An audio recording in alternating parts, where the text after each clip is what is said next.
What's up, family? Dr. Lee Samuel here, and today let's talk about water.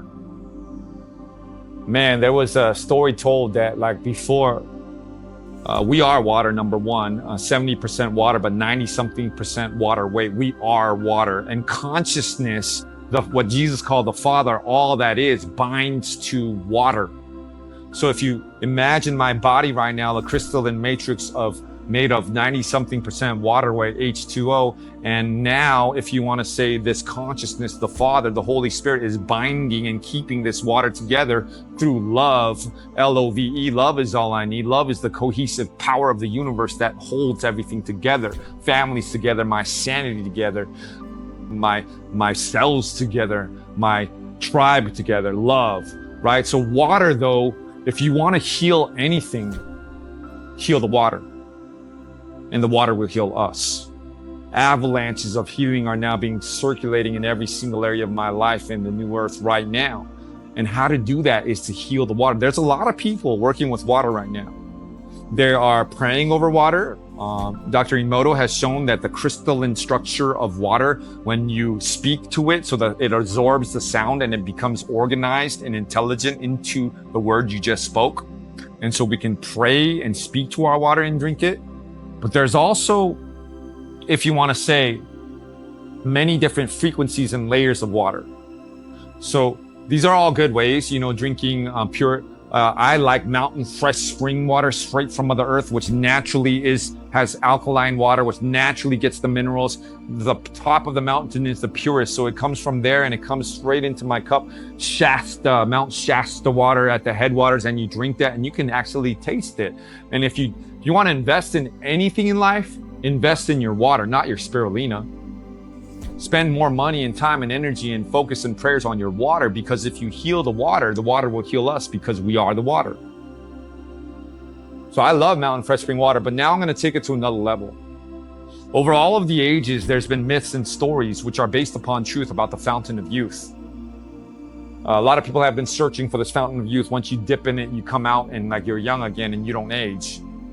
Reverse age and age and age, and back to 33. That's when Jesus died, coming back alive, revived, resurrection time. You know what I mean? So with that being said, Jesus, when he was at the well, it was noon, it was thirsty. Jews at that time were not meant to talk to women, as well as men were not meant to talk to women, and Jews were not meant to talk to Samaritans. It was like there was a racial divide, there was a separation, but love unites, and Jesus was love, pure unconditional love. So he told his disciples, and the funny thing about this story is, like, if you read in the Bible, like a text or two before, it says, Jesus said, I must go through Samaria. So this is what I imagine, when he was praying, sometimes these days, all I do when I pray these days is to pray and say, for the liberation of all sentient beings and fulfillment of that eternal covenant, show me what I need to see, tell me what I need to do today. And I quiet my mind through my breath. And when the mind is quiet, the heart will speak, or the intuition will speak. And the brainwaves relax, and the universe, my higher self, can send in the message, and that has access to something beyond space or time. So Jesus, when he was praying, he knew, I must go through Samaria, because he knew he was going to meet a woman there, and it was going to lead to a revival in Samaria. So for that one soul, what is the cost of one soul? Priceless. One soul is worth more than $1 billion. It's a living record book of source. My intention is to return it, 1 billion of those books, souls, back into the record books of source. So Jesus knew, I must go. He got that download while he was praying. I must go through Samaria. He sent his disciples away. It was noon. It was hot. And this girl, who was super ashamed, had been raped, had been a prostitute, had been, all the people of the town actually mocked her. And so she was ashamed. She had been married like five or six times. And so even though everybody goes to the well in the morning to get water, she was like, that person going to the grocery store late at night because she had social anxiety, because she didn't want to see people. You know what I'm talking about. So she was coming to the well at that time, at noon, when it was the hottest, when no one was there. Surprised to her beingness, she finds Jesus. Jesus chilling. He's hot. He wants some water. He didn't have the well was deep, so he didn't have anything to get the water. So the woman, she's like avoiding him, like, oh my God, it's a Jew. Oh my God, it's a man. What is he doing here? Having this anxiety. And Jesus calms her anxiety. just by his presence alone, and looks at her with eyes of love and says to her, woman, can I have some water? And she says, oh, well, the well is deep. How are you going to get water? Like, she's like anxious. And he says, if you knew who I was, I can give you water, everlasting water, and you shall never thirst again.